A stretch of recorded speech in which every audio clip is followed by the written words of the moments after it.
you. Oh, I can't see your, I want to see your face. Yeah, yeah. Can you see it? No. Oh, I don't know the way I can do it. Can you do it? I'm sorry, I'm with him. Ah, okay, this is... Oh, this is maybe...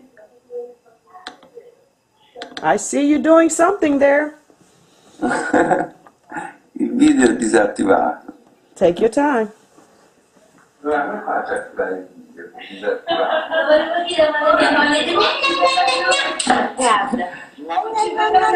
I have this coming. Io ho fatto. Ah, ok. Hi, there you are. There he is. Oh my gosh, he's gorgeous. Alexander Robotnick. Mr. Robotnick, good evening to you. I see you. Hi. You see me too? Yay. Don't you love the internet? Yeah. In the bottom. I'm a monster as usual. It's okay. It's okay. So, how do you say good evening, good morning? Say it in Italian for me. Say hi. Say something to me. Buongiorno. Buongiorno. Buongiorno, Carla. Anche se qui è pomeriggio. Buongiorno. Okay, it sounds French. So, it does. It's Italian though. So, Mr. Robotnick, I have a question for you. Great. So, how did you come up with, okay, your name, say your name, say your birth name. Robotnick. My real name is Maurizio Dami. So there it is, Maurizio Dami.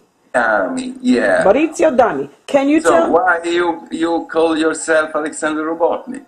Yes, why? Exactly. So it's a long story because Alexander Robotnick was a little novel I wrote. So there was this title. This guy was supposed to be born in Kamchatka and then emigrated in France because of the Stalin persecution, you know. So that's why he was singing in French. And that's the story. So I invented this name because of this short novel I wrote. And then at that time, all Italians artists choose English name because also in spaghetti western, all the director and the actor were supposed to be English, but they were Italian, you know. Okay. And also music, this happened a lot with the Italo disco. Everybody will have English name, so they pretended to be American, but I pretended to be Russian. So just to do something different. Because you are different, right? You are very different. Say different. Say, how do you say different in Italian? Differente. It's similar. Okay, so differente. So I am differente. Say that one. Io sono differente. Io sono diverso, si dice. All right. So how do I say yes in Italian? Sì. See, oh, that's good. I could do that one. Okay, well, I'm gonna do a little. That's very famous, this one. Got it. So let's talk about we have a song that over here we love, and this is how I came inspired to reach out to you. And first of all, let me first say thank you for responding to my SoundCloud message, because first of all, I was glad that it was for really you. So grazie for that. Grazie. Well, before I go with the first question, let's talk about, can I have an ashtray? Yeah, can I have an ashtray? Because I'm a heavy smoker and no one smokes in the studio, you know, so but I like to smoke in my studio. I don't care about synthesizer. Anyway, they are still alive 30 years later, and I smoked a lot. They are still alive, I'm still alive, so I don't care. Does your synthesizer smoke cigarettes with you? No, but I smoke cigarettes, so they smoke cigarettes too. All right. So you are smoking. Yeah, I'm a bad smoker.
So let's talk about problems d'amour.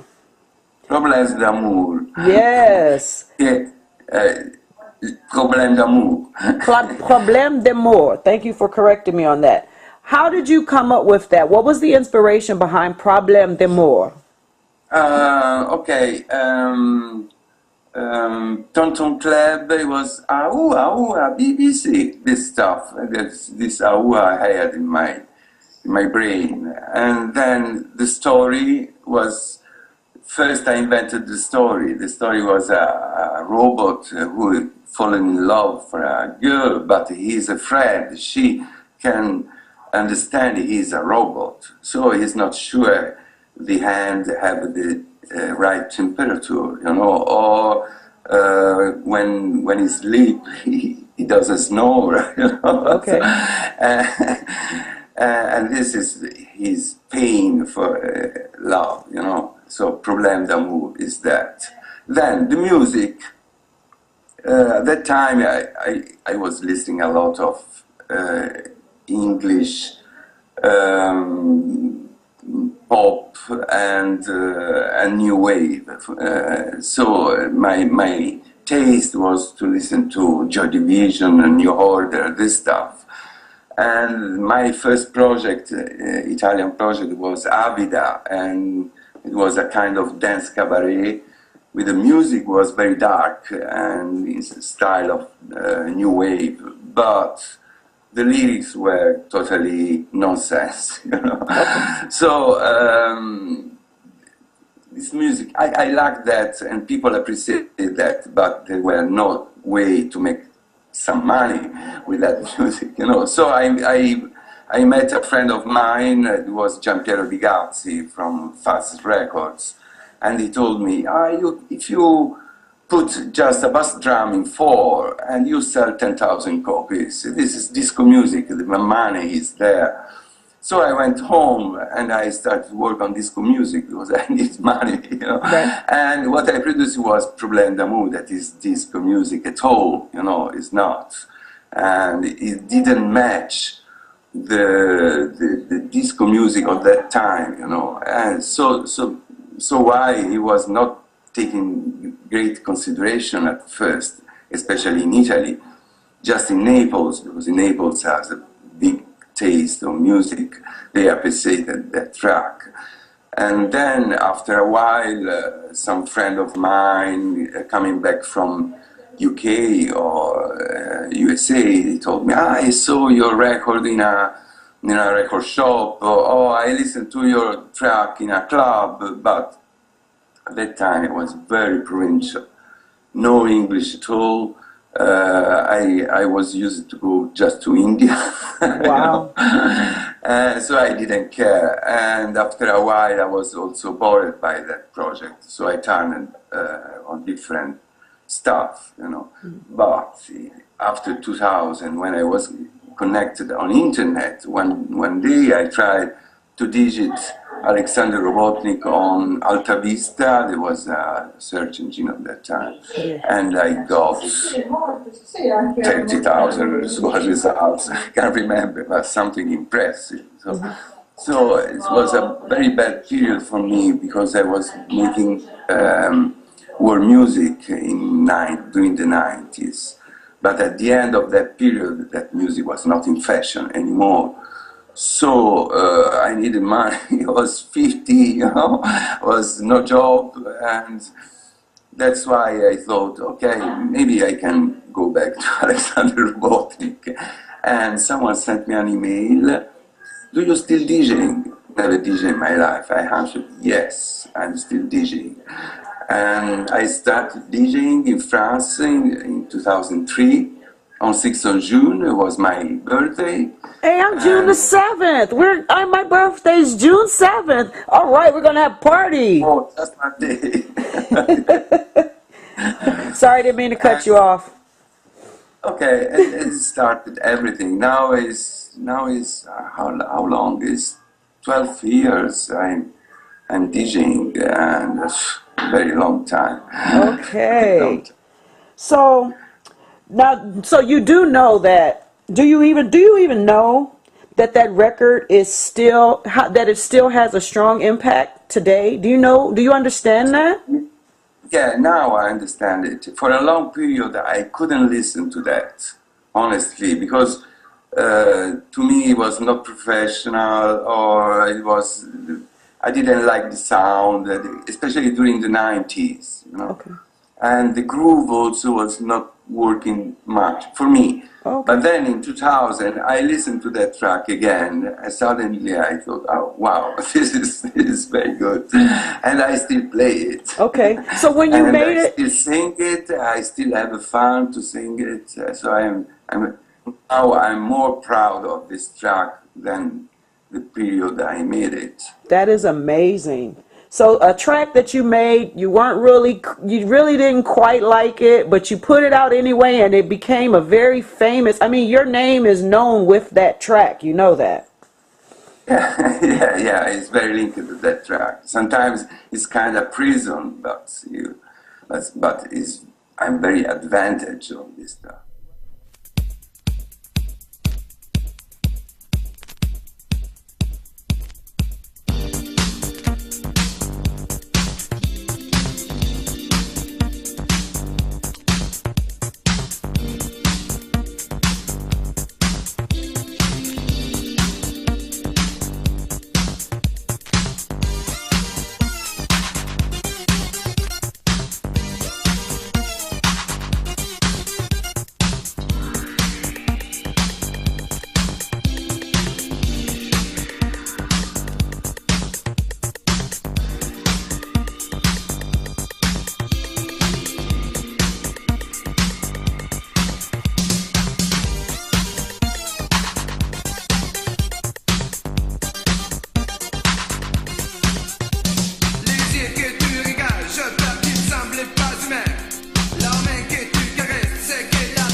Right. So what for what you do now, the music that you do now, what kind where are you mostly accepted? Where do you get where's your fan base come from today? Huh. This is a big question. I don't know because when I started DJing, it was Electroclash was in fashion, and Electroclash was connected in some way to the 80s. So for me, it was easy. It was like to go on something that I just interrupted, 20 years ago, and I go straight. But then things changed because 3 or 4 years later, the minimal techno came, and then things started to go back to the 90s. And the 90s for me was a very no period for dance music. I was not used to go to clubs at all, as just some raves, or I listened to radio during the night, and I appreciated what in Italy was called underground. It was the first deep house with the organs, this stuff. And I liked that music, but never did it. And in that period, I was just India, Kurdistan, world music, Africa, and no European music at all. But anyway, now the problem is everything is on again. Yeah. Okay, from new wave, from Italo disco, deep house, tech house, electro, techno, everything commercial, trance, and everything seems to be stable, like doesn't move. I think, okay. Right. And in this situation, I just starting using the styles as word, as colors, as just part of expression, but I can't refer myself to any style anymore, Okay. in this period. Okay. So let's talk about techno music a little bit, because my show is I like to call where true stories are told and great music is played. And it centers, because I am from Detroit, I'm born in Detroit. So the show is centered around Detroit techno, right? So what are your ideas about the Detroit techno scene? And you can answer this question from when you first found out about Detroit techno up until what Detroit techno is, the movement, just Detroit techno in general. Yeah, okay. I got into Detroit techno basically maybe 20 years later than it was created. Because first time I started to hear about Detroit techno was in 2002, 2003, when I was and still am friends of Marco Passarani and the crew in Rome that was really friends of underground resistance. And so they introduced me to Detroit techno. But in that period, it was not the music in fashion in Europe. So I was listening to it, but not much, and not with the heart of my friends, because they lived the first period. So the born of that music, it was much more exciting than listening to that 10 years later, understand? That's why I don't know much of Detroit techno, but every time I listen to something and this I like and this is Detroit techno. So it's just an knowledge, Okay. but I appreciate it, and it's funny because Alexander Robotnick is taken good consideration in two cities, American cities, that are really not really friendly between them, So Detroit and Chicago. So there is always big competition. It's like in Italy is Firenze and Pisa, It's always like this since centuries. Okay. So it's strange for me because I don't know which part represents me more, if Chicago or Detroit. For something, maybe it's Chicago, because, for example, at the first, when Problème d'Amour came, it was a distributor from Chicago that appreciated that track, and he believed in that. He started to to spread it in the States, you know. And a local radio, took like jingle for his radio for 10 years. So when one time I was playing in Chicago, I went out of the club in the morning, I was smoking my cigarette, but not 20, I don't know, the law, the absurd law, like 20 meters from the club, no? So a police car stopped in front of me. I thought, oh fuck, because I'm smoking in the entrance.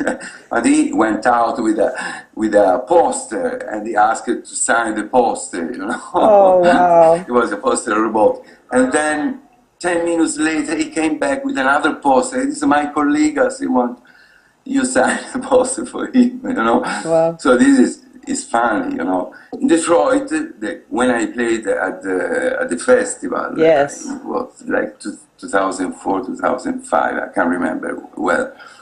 But really, I understood the mood of Detroit, of that music. So for the first time, I saw Underground Resistance live, you know, and I knew that this kind of part of music I missed when it was the time to listen to it. Now I think that music could be in fashion again, because the young people, they are more and more attracted by techno, and they are listening a lot of techno from the early 90s, the end of 80s. So I think now there is much more room for that music, and I start also to listen to it more than before.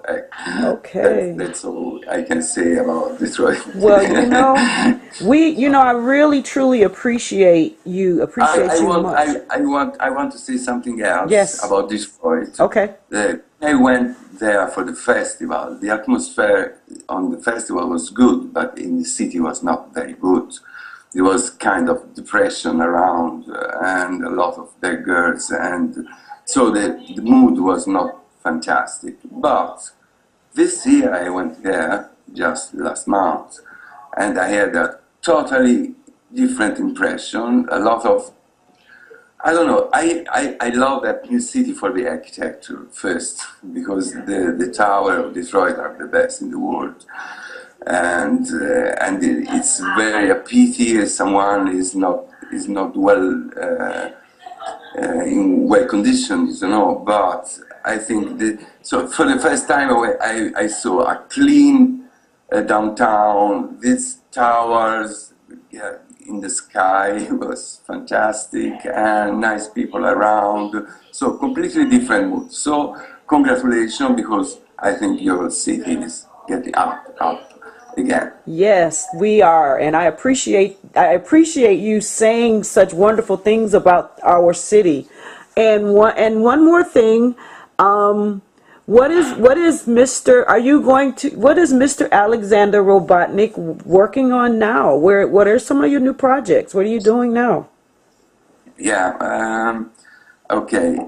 Basically a new album. This time I produced too much in the last 2-3 years, because I had a problem, family problem or something, so I was a bit anxious, and when you are anxious, you start to release music, and sometimes it's too much. So now I want to take my time to make a very good and last album. Okay. And second is the project I have with Ludo Spinsky, that is the Analog Session. It is a very big project because it's electronic music but improvised, and we use synthesizer not just for producing music, but we play them and we improvise with them, and the results is a kind of techno that has nothing to do with the present and past techno. It's something new, and so I'm very excited by this project.